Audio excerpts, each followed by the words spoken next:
What's up, everybody? Jason back. I'm back here with Jordan, aka Splash Cousin, your favorite ESPN analyst in training. Jordan, we got to come up with a name if we're going to start doing these once a week things. Is it going to be just goofing with Jordan and Jay, or off the goop with Jordan and Jay? Like, what are we? Yeah, because the goofing one, well, like, people might not take us as seriously because we be goofing a lot, but off the goop, bro, like. I like that. Well, you know what's funny is last week we linked up, and thank you, for hooking it up. Remember, you put the team on your back like Greg Jennings, but we hooked up last week to talk about Julio Jones. This week, we're going to talk about Julio Jones again. So apparently, on Undisputed today, Shannon Sharpe on live TV called Julio Jones, and there's a lot of people who want to know whether that was staged, whether Julio knew. I'm going to take the approach that Julio knew. Think about this. You have Shannon Sharpe's number. Shannon Sharpe calls you during a time when you know he's on Undisputed, and you say, hey, Shannon Sharpe's calling me. I wonder what's going on. Let me answer.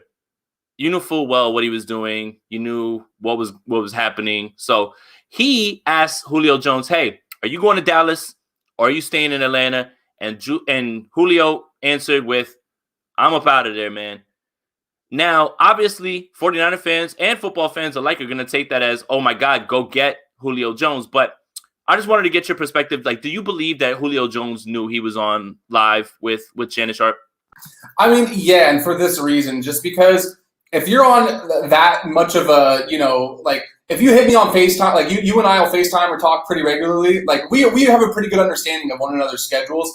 If Julio Jones is answering Shannon, if he's picking up his phone, he's like, oh, it's Uncle Shay. I got to pick up. You'd like to think that he'd realize, like, oh, it's a weekday morning. He does a TV show for 3 hours, 3.5 hours. Just common sense would tell you that, like, yeah, probably, like, he's not just sitting at home, like, hey, by the way, like, I know we've been texting and talking all the time to the point where, I call you, it rings twice, and you pick up, and all of a sudden, I'm just going to hit you with this question out of the blue. Like, I think he knew he was, like, live. I just don't think that it was, like, staged or planned. I think he's genuinely at a point where he just doesn't care. I think that's ultimately what it is. Like, he's just like, I'm out of there. I don't care anymore. It's like he put in his 2 weeks notice already. You don't care. Think about any job you've quit where you put in a 2 week notice and you just kind of stop caring. Like, I think that's basically what it is. Honestly, that's a great point. And right after it comes out, Adam Schefter and Rappaport talk about that the trade request has been there. So the trade request went in quietly. And again, at what point does he have to stop caring about what he said? He's already told them that he wants to be out of there. And Atlanta has shown that they want to move out of there. Remember, they have like $300,000 of salary cap, still haven't even paid their draft picks yet or anything like that. So I guess the next part of this is going to be, now that everybody's been crunching the numbers, and it's weird, right? Over the cap, Spotrac, they have different ways of, I guess, explaining the cap, so it gets a little bit confusing. I was under the impression that this was going to cost a lot more for the 49ers than it actually will. So I think it doesn't boil down to salary cap as much, especially knowing that you can restructure, Eric Armstead. Weston Richburg's money still isn't off of the books. Who knows what's going to happen with Jimmy Garoppolo? But I think it's more about what would it take to bring Julio Jones to the Bay? What sort of draft capital? And I'll let you start with any idea that you have. Hey, Nick, thank you for the donation, bro. Appreciate that, man. But what would it take to bring Julio here realistically? Let's just play devil's advocate. Even if you don't necessarily want to spend the draft capital, what would be some sort of package that you would see that would be the starting point to bring Julio to San Francisco? It would have to be a young player on a controllable contract for at least 2 seasons, and a player obviously that's gonna. I'll put it to you like this at first: like, there's no way the Falcons could trade Julio Jones at his age, given all the implications with money, injury. They're not going to come out ahead in any trade, but they need to sell it as much as possible that what they're getting back is at least decent. So it's going to have to be a young player that, again, is on a controllable deal. They're in salary cap hell right now, so they really don't have the luxury of taking a player who's making a lot of money back in any deal. So for the Niners, and again, I don't want to keep harping on the same player, but the only player that really makes sense to me in my opinion, for the trade like this would be a guy like Dre Greenlaw, because Dre Greenlaw is a starting linebacker. He's proven that he's he's more than capable of starting in I think that he's shown he could be above average at times. I think he does have areas to improve. But again, he's cost controlled. He was a 5th-round pick, so you have 2 years of a guy who's a starting caliber linebacker at a 5th-round pick price point with the CBA, which is extremely affordable and something the Falcons would probably welcome. there's just nobody else that I'm really looking at. Like the Niners aren't going to trade Debo for him, in my opinion. Like that's another guy where it's a situation where it's a couple years of cost control, young guy on a rookie deal, but I just don't see them really parting for a guy like if it was Julio 4 years ago, yeah, 28, 29, you'd probably do it. At 32, I wouldn't. So like looking at it realistically, like Dre Greenlaw is like the one guy that I'm looking at where it's a player where the Falcons could take it back and would probably feel good about it. Because other than that, it's going to cost at least a second this year, probably a third next year. The only thing I would throw out there is the Niners do have that compensatory pick because they got 2 of them for next season, I believe. They already traded one in the Trey Lance trade, so they could realistically part with another one, and they're essentially playing with house money because it's a newer rule. It's something where, as much as it sucks losing Martin Mayhew and Robert Saleh, you did kind of, like a couple years ago, you would have lost them for nothing. You're kind of playing with house money in that sense. They could part with that third, and it wouldn't sting as much because they still would have their regular third-round pick. But, to me, so basically, Dre Greenlaw, a player of that caliber that's going to be cost-controlled, or it would cost probably at least a second this year and a third next year, in my opinion. Yeah, and my thing is that there's been a lot of hypotheticals floated around Raheem Mostert, Jeff Wilson Jr. You have to remember, they're not under contract with the 49ers, so the Falcons are not going to move him for Raheem Mostert and Jeff Wilson Jr. or either of them if they're not going to be under contract. That's just, it's sunk cost. That makes no sense, honestly.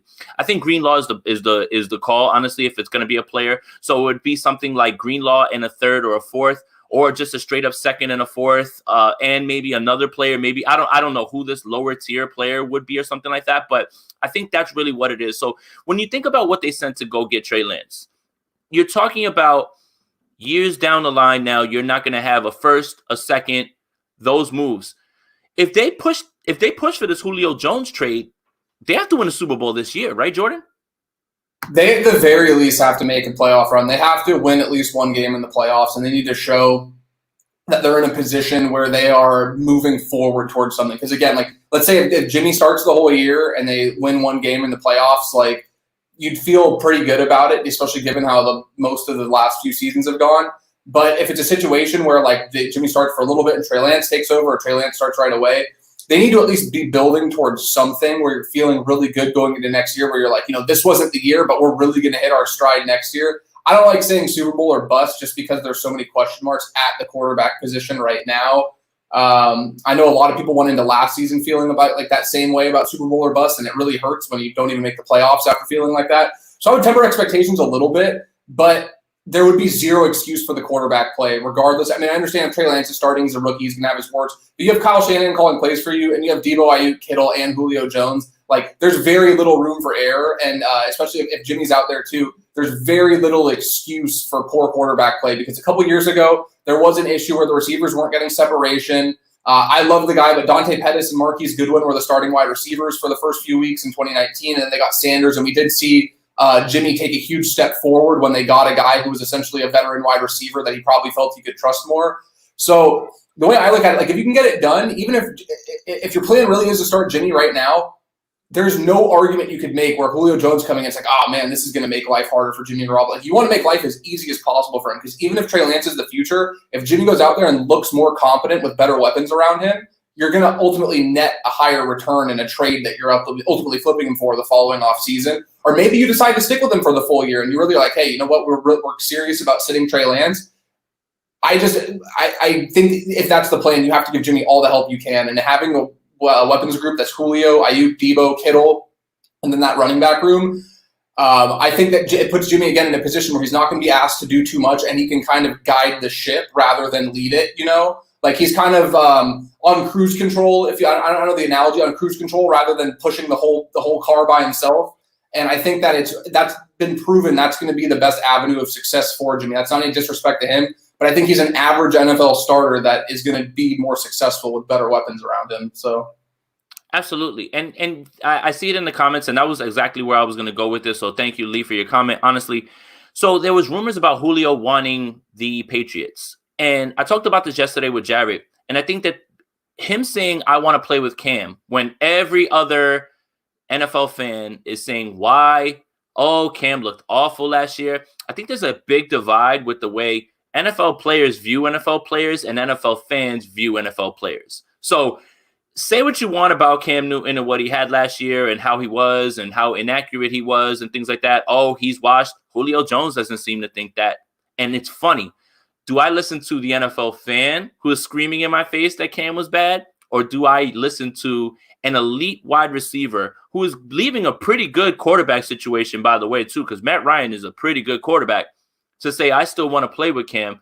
Would you lend more, I guess, credibility to it towards Julio Jones? Because, I mean, what does Julio Jones know, right? He's an NFL wide receiver, one of the best in the league, and he wants to play with Cam. I just think it's funny how he views Cam and says, hey, I want to go play with him, as opposed to how NFL fans on Twitter talk to me all the time about Cam and about how he's the worst quarterback who's ever played, and he needs to get in his playbook because he dresses a different way. What do you think about that?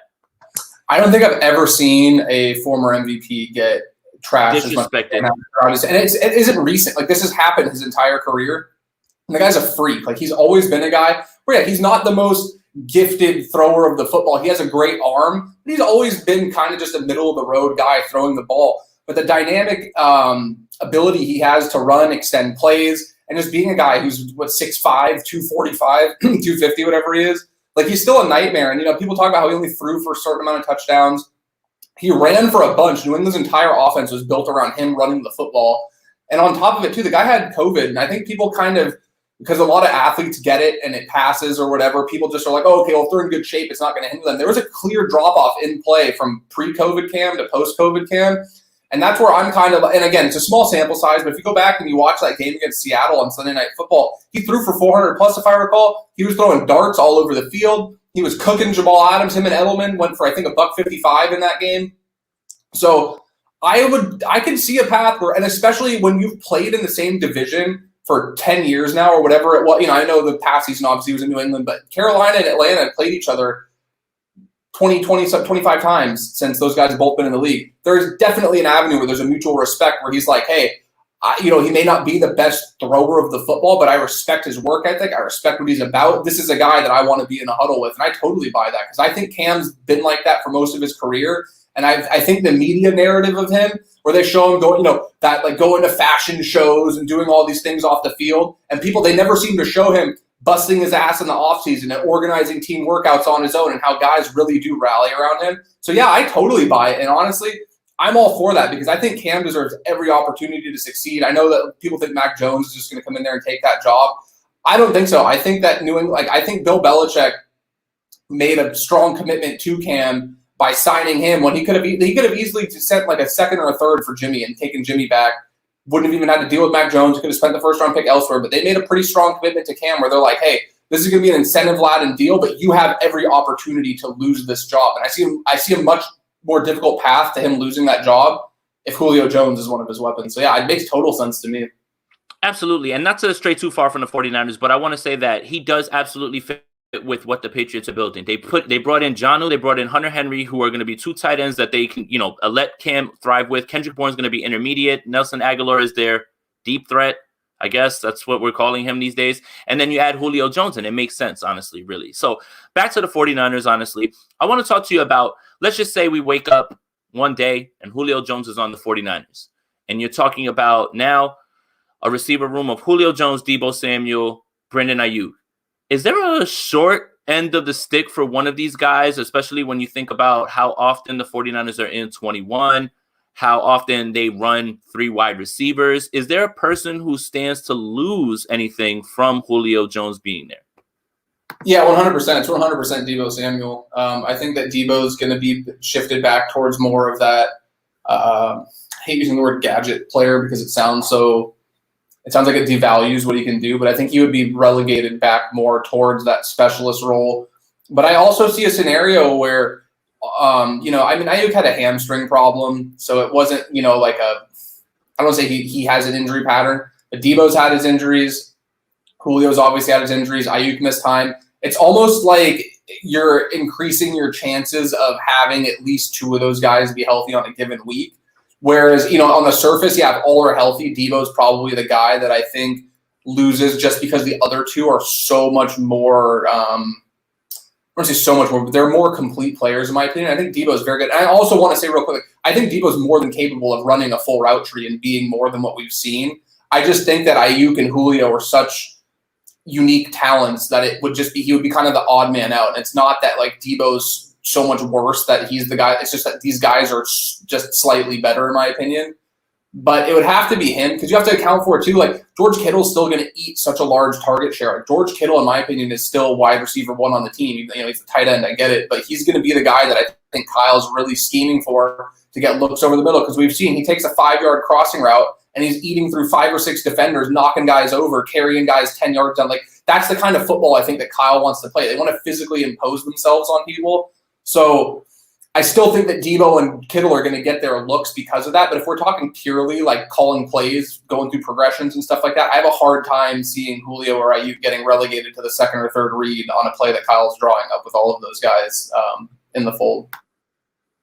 Yeah, you know what's really good about it too is that I could even see Julio taking a step back in snap percentages just to keep himself fresh. Again, you know, you have him and you have him for 3 years, and again, when you have him for those 3 years, you're looking to build towards a Super Bowl run, if not right off the bat. So it would be a nice way to get him on the field and also keep him fresh because then you can run Debo out there, keep him fresh as well too. And I think it's a great problem to have, especially when we've been talking about, oh my God, right after Debo and Ayuk and Kittle, it gets really thin and it gets really scary as to what happens if one of these guys gets injured. So I think that's a great point. But also I think that Julio takes a little bit of a step back in the snap percentage. He won't be a 97, 98, 99% on the field guy like he was in Atlanta anymore. You know, it's not going to be situational. But if that dips down to 70%, 60, 65%, then that's good, you know, because then he's keeping himself out of harm's way and he's keeping himself fresh, which is going to be the name of the game if Julio does make his way over here, is to get him through these years and keep him productive. And I think that's the best way that they should be looking at it. Also, Jordan, anything else that you really, I feel like we touched on a bunch. I mean, really right now, all we're going on is just straight up rumors. Nothing to get excited about at this point. If we had to guess anything that's happened, the 49ers have probably made a call, nothing more, no offer, nothing like that. Any hypothetical that's out there is the same thing as a hypothetical. Anything else that you really want to add to this conversation right now with Julio Jones and what he could bring to the team? Yeah, the Niners also are in a spot where if Julio has any kind of equity with the Falcons, which I think he's more than earned, being an all-pro level player for 10 years, being the face of their franchise for a long time, and he has some kind of say where the offers are similar and they're getting the same round pick within, you know, you're guessing in future picks, but if they think it's going to be within 10 picks or whatever, like it's a 2nd round pick that could be at 45 or the other's at 55, it's close enough of a margin between two teams. And Julio's like, well, I would prefer to go to this team. I think that the Falcons would honor that just for their own public image and their own just, you know, it looks better in the long run and the value you're losing isn't that bad. So I think the Niners are in a spot where as much as it's good to add Julio, you almost want to make the deal too to prevent the Seattle or Arizona from getting him, because I think either of those teams would be in the market for him too. And Arizona, if Arizona got him, it would almost be comical after they already added AJ Green and JJ Watt. These guys, it's kind of, they're joking. It's like turning into a retirement community for former All-Pro players. But actually thinking about it, if you have Hopkins and, you know, and I think AJ Green's kind of getting to the point where I'm not going to say he's washed because he could come out and look fine this year. He might have just been hurt, but I think he's far removed from his All-Pro days. But even having him as a 3rd option behind Hopkins, you add Julio into that mix, you have Kyler throwing him the ball. All of a sudden, that team starts looking really scary. And then I don't even need to talk about it. If Seattle got their hands on him and they were running out 11 personnel looks with Rams' former quarterback coach, who's going to be their new offensive coordinator, and they're running 11 personnel and 3 wide receiver sets with DK, Julio, and Tyler Lockett, I don't care how good your defense is. That's going to be a nightmare to defend. So they're almost at a point where they want to get it done to help them, but you also don't want to allow them to go to a division rival. And if that's at the cost of a 2nd or a 3rd, I think you have to do it, because the 49ers are in a position now where I think you can make the argument they have the best roster in the NFC West. If you add Julio to that, it's not even a question. And then you're looking at a spot where, while the 49ers mortgaged their future a little bit, obviously by trading Trey Lance, so did the Rams and so did the Seahawks. The Cardinals are the only team with a 1st round pick next year. The Rams are very top-heavy. Same thing with Seattle. They don't have as deep a teams. And all of a sudden you're looking at a scenario where it's like objectively, even if we remove our 49ers fandom, they look like the most complete team in the NFC West. And you're going to need that kind of depth if you want to consistently stay atop of a division that for the last 10 years, other than that couple-year run Seattle had, it's been the Cardinals for a stretch, the Rams for a stretch, Seattle. The Niners had the year they went to the Super Bowl. That, you know, like, there needs to be some kind of consistency, and I think adding a player like this really would just kind of put them over the edge and kind of lock that up for the next couple of years. Yeah, absolutely. And that's what I'm saying. So a move like to get Julio Jones is basically pushing the chips to the middle of the table, like straight up, hey, this is Super Bowl run. You know, you don't want to say Super Bowl or bust because you know how this league is, but you do kind of tip your hand to everybody saying we're going all in for this again. So let me ask you one more thing. Do you think that the Falcons would balk at sending Julio Jones to an NFC team just because they don't want to see him succeed less? All right, so let's just put conspiracy theory hat on. Let's say the Falcons are like, I don't want to send him to San Francisco so he can go to Kyle Shanahan and watch them succeed and probably win a Super Bowl in those 3 years. Or is that out of the question right now because they do need to make a move? They do need to clear up that salary cap, and it's clear that Julio doesn't want to be there anymore. Yeah, I think it'd be different if they were still competing. I would get it, but they've been a bad team for 3 years now in a row. I don't think they've made the playoffs since 2018. I think they made the playoffs 2018. They've been a bad team for a couple seasons now. They're not in a position where they're going to compete. A team like the Packers, like the same. Like I understood why the Packers didn't want to trade Aaron Rodgers to the Niners because you're coming off back-to-back years where you were a game away from the Super Bowl, and if you let him go and he wins the Super Bowl with the 49ers after you just came so close all these years, you lost 4 times in the championship game in a decade. That looks terrible. With the Falcons, the wide receiver position is important. It's also not, but it's not as important as the quarterback, and also just not being a competitive team. Like, I think their best bet is, especially selling it to the fan base, is in a position where Julio's going to be leaving on good terms, where he's like, hey, it's been real. You guys look like you're closer to rebuilding. I only got a couple years of prime play left. I want to end amicably. Send me somewhere that I want to go. Where you're getting a return back. Obviously, they're not going to send him away for a 7th-round pick.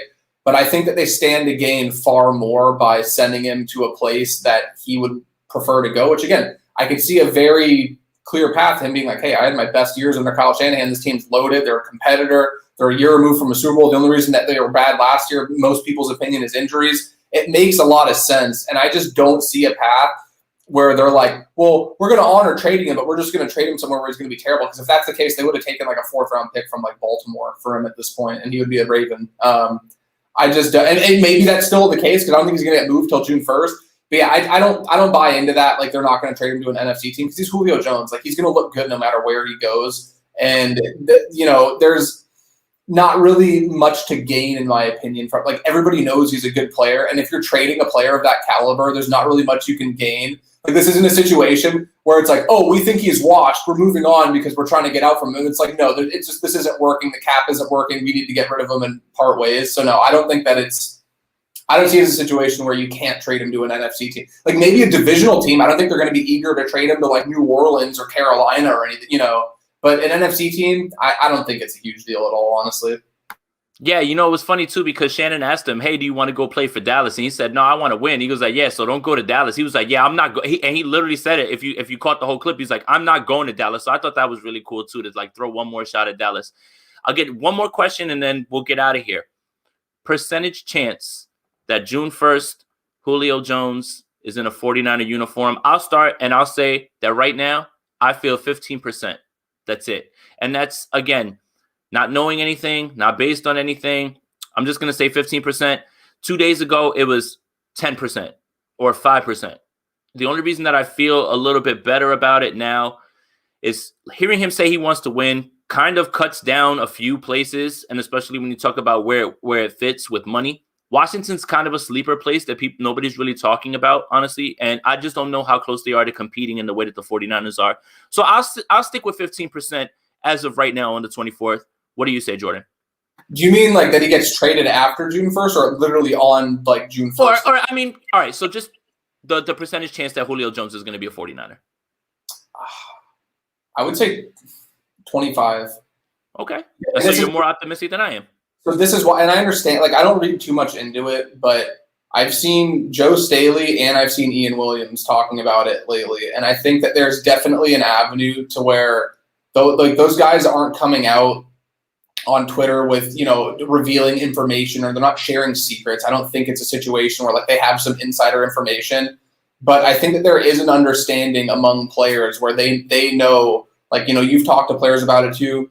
Like, they've said that how much they value playing for Kyle Shanahan, and not just the brain, but the person. Like, they appreciate, like, that's a guy that people want to run through a wall for. And I could see a scenario where Julio Jones is like, man, we were so close in 2016. I could come to this team. I could still be an alpha, but they're not going to rely so much on me. And good luck doubling me when you have to worry about George Kittle, you have to worry about Ayuk, Debo, and the run game on top of it. There's a lot that points to it making sense. Again, if the Niners didn't trade all those picks they did for Trey Lance, I'd be at like 60%. I'd be like, there's no way. This has been Kyle's Great White Buffalo.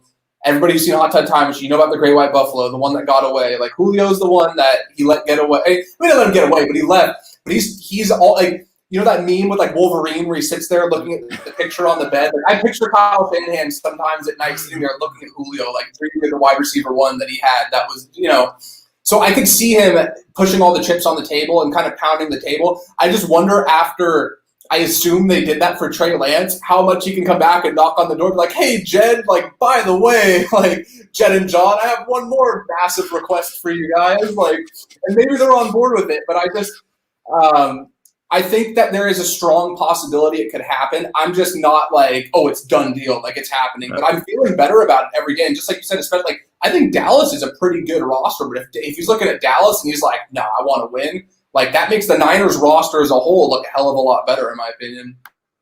Yeah, absolutely. And like I said, I'm not basing this on anything other than what I heard today, what people have been saying. So I guess I'm buying into speculation.